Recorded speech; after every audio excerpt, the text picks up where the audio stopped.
நம் மன்னர் விலங்குகளுக்கு என்று ஒரு மருத்துவமனை அமைக்க சொன்னாரே, பணிகள் அனைத்து முடிவு பெற்றதா? சிறப்பாக முடிவு பெற்றது.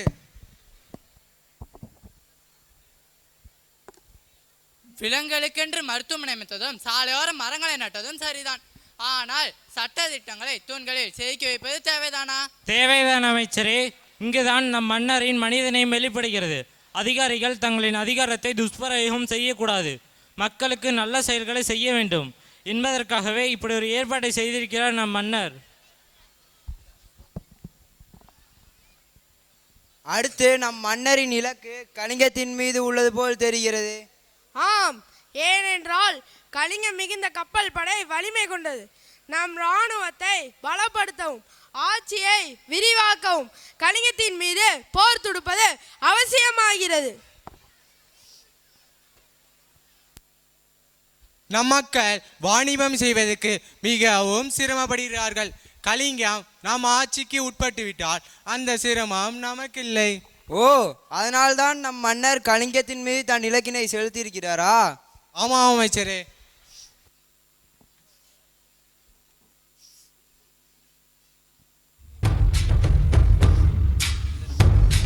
சாம்ராட் அசோகருக்கு ஜெய், சாம்ராட் அசோகருக்கு ஜெய், சாம்ராட் அசோகருக்கு ஜெய்.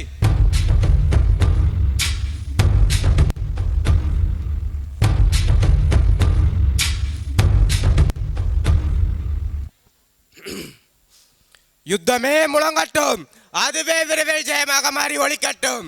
வெற்றி வெற்றி. அதை தவிர இந்த அசோகனின் வாழ்க்கை அகராதிலே வேறொரு வார்த்தைகள் இடம்பெறக்கூடாது.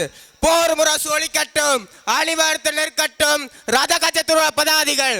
புறப்படுங்கள் புறப்படுங்கள். நிறுத்து நிறுத்து. அசோகவர்த்தனா, என்ன காரியம் செய்ய துணிந்தாய்?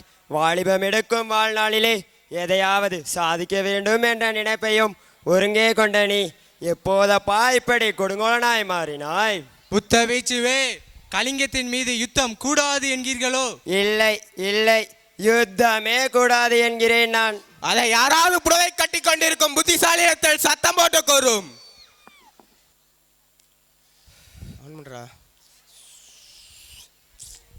தந்தையே தந்தையே, வாருங்கள் என் செல்வங்களே. அசோகவர்த்தனா, உமது இரு பிள்ளைகளும் உனக்கு உயிர் போன்றவர்கள் தானே? ஆம், அதுல என்ன உனக்கு சந்தேகம்? நீ கைப்பற்ற துடிக்கும் கலிங்கத்திலும் இவர்களை போன்ற தந்தை பாசமிக்க மலை செல்வங்கள் உள்ளன என்பதை நீ மறந்தாயா? இல்லை உன் வாளிற்கு இரையாக்குவது என்று முடிவு செய்து விட்டாயா? என் முடிவிலிருந்து நான் மாறப்போவதில்லை. அசோகவர்த்தனா, நீ அறியாமல் பேசுகிறாய். கலிங்கம் என்னவோ கீரை பாத்திய அளவுள்ள நாடுதான். இருந்தாலும் உன் வம்சத்தை எவராலும் நெருங்க இயலாத கீர்த்தி வாய்ந்தது என்பதை மறந்து விடாதே. அதை மறக்காததால் தான் மனக்கொள்ளம் கொண்டிருக்கிறேன். இப்படி அஞ்சா நெஞ்சம் படைத்த அசோகருமன் ஆணையிடுகிறேன். கோழைகளே விலகி போங்கள், ரத்தம் கண்டு அஞ்சும் கோழைகளே ஓடி போங்கள். வாழ்வா சாவா ஒரு கை பார்ப்போம் என்று வெஞ்சம் கூறும் வீரர்களே இதை பின்தொடர்ந்து வாருங்கள்.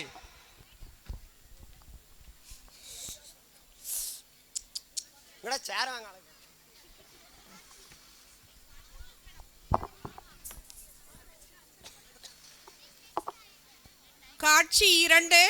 அசோகர் படைக்கும் கலிங்க படைக்கும் இடையே கடுமையான போர் நடக்கிறது.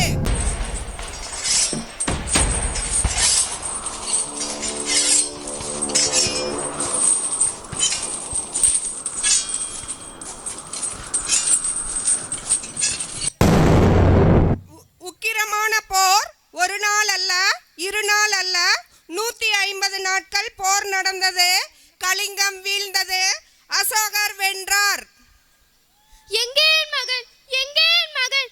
மகனே, நீ எங்கிருக்கிறாய்? மகனே, மகனே, ஐயோ மகனே, என் மகன் இறந்து விட்டான், என் மகன் இறந்து விட்டான். ஐயோ மகனே, இனி நான் என்ன செய்வேன்? ஐயோ, நான் என்ன செய்ய போகிறேன்? ஐயோ மகனே, இப்படி என்னை விட்டு சென்று விட்டாயே. தாயே, தாங்கள் யார்? ஐயோ, என் மகன் இறந்து விட்டான், என் மகன் இறந்து விட்டான். கதறி கதறி தொண்டை வறண்டு விட்டது. தண்ணி தண்ணி. இதோ இருக்கிறது தாயே. இந்த கால நேரத்தில் மறந்த என் மகனே வந்து உதவி செய்வது வந்திருக்கிறாய். யாரப்பா நீ? சாம்ராட் அசோகன். சாம்ராட் அசோகன், சாம்ராஜ்ய வெறிபிடித்த சாம்ராட் அசோகன், எங்கள் வருங்கால சந்ததிகளை வாய் போட்டு விழுங்கிய வெறிபிடித்த அசோகன், பூ மஞ்சளுமாயிருந்த பெண்களை விதவைகளாக்கி புலம்பி தவிக்க வைத்த அசோகன். ஐயோ, அவசியமின்றி போர் நடத்தி இத்தனை பேரையும் பழி வாங்கி இருக்கிறாயே, உனக்கு இதயம் என்பதே கிடையாதா? அண்ணன் தம்பி அக்கா தங்கையோடு பிறக்கவே இல்லையா? நீ மனிதன் தானா, இல்ல மரத்தினால் செய்த உணர்ச்சியற்ற பதுமையா?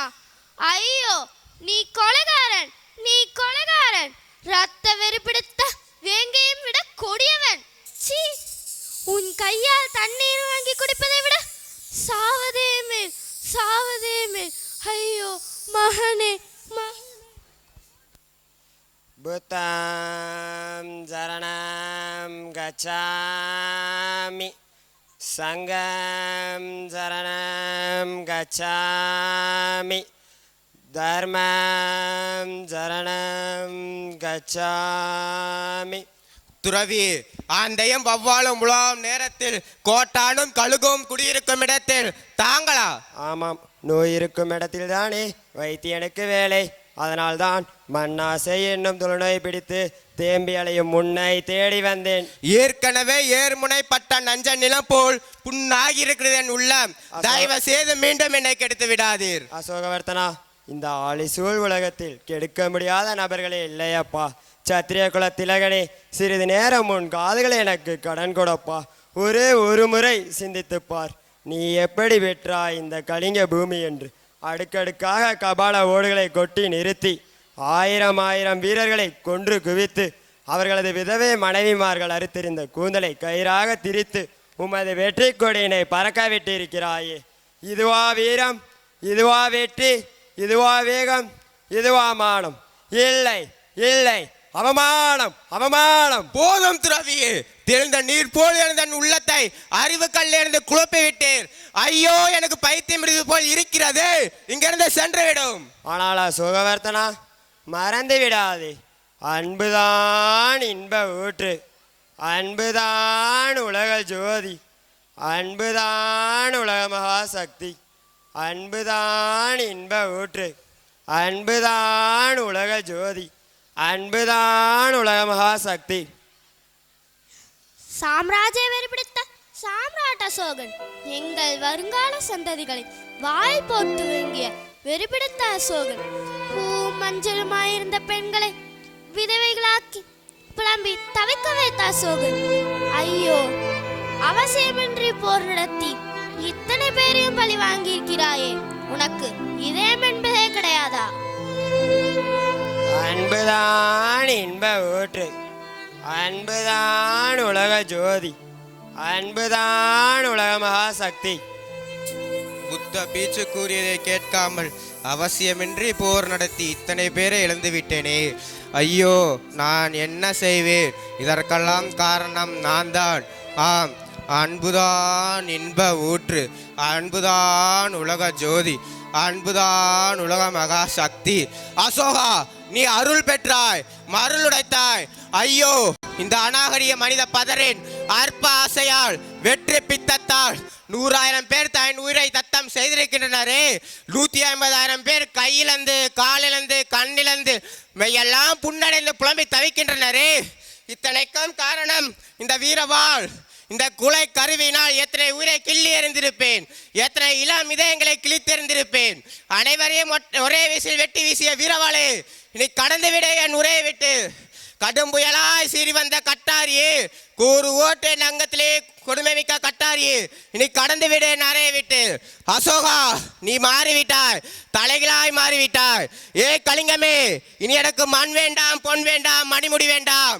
நீ நான் உருவத்திலே சக்கரவர்த்தி, உள்ளத்திலே பிச்சை மூர்த்தி, உள்ளத்திலே பிச்சை மூர்த்தி, உள்ளத்திலே பிச்சை மூர்த்தி.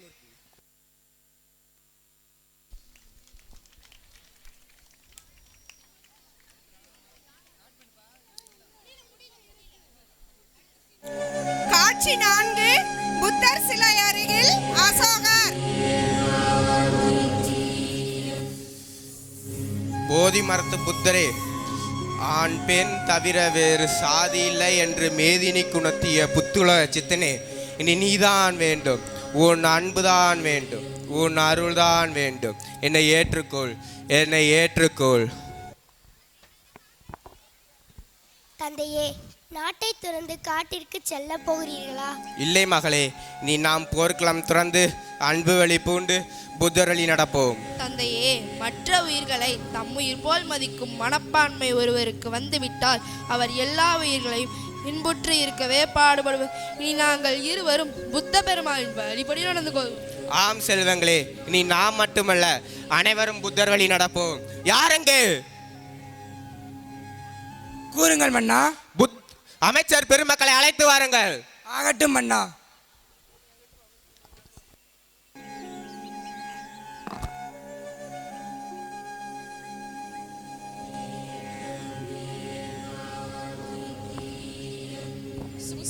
அமைச்சர் பெருமக்களே, நீ நாம் அனைவரும் போர்க்களம் துறந்து அன்பு வழி பூண்டு புத்தரளி நடப்போம்.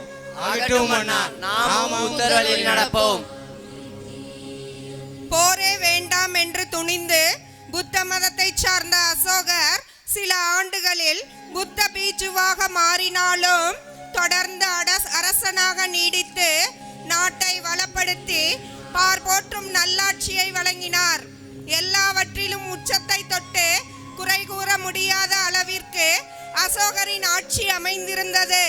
பாரபட்சமின்றி அனைத்து உயிர்களிடத்தும் காட்டிய அன்பு, முழு அதிகாரமும் கையிலிருந்தும் அதை செம்மையாக பயன்படுத்திய பண்பு, நீதிமுறைகளை சமமாக நடைமுறைப்படுத்தியதால் காட்டிய தெம்பு, இப்போது நாம் பேசிக் கொண்டிருக்கும் மத நல்லிணக்கத்தை அப்போதே கடைபிடித்து காட்டிய மாண்பு, இவைதான் அசோகருக்கு வானம் வசப்பட்டதற்கான காரணங்கள். ஆம், நமக்கும் வானம் வசப்படும். வெற்றி நிச்சயம். நன்றி. What a thought-provoking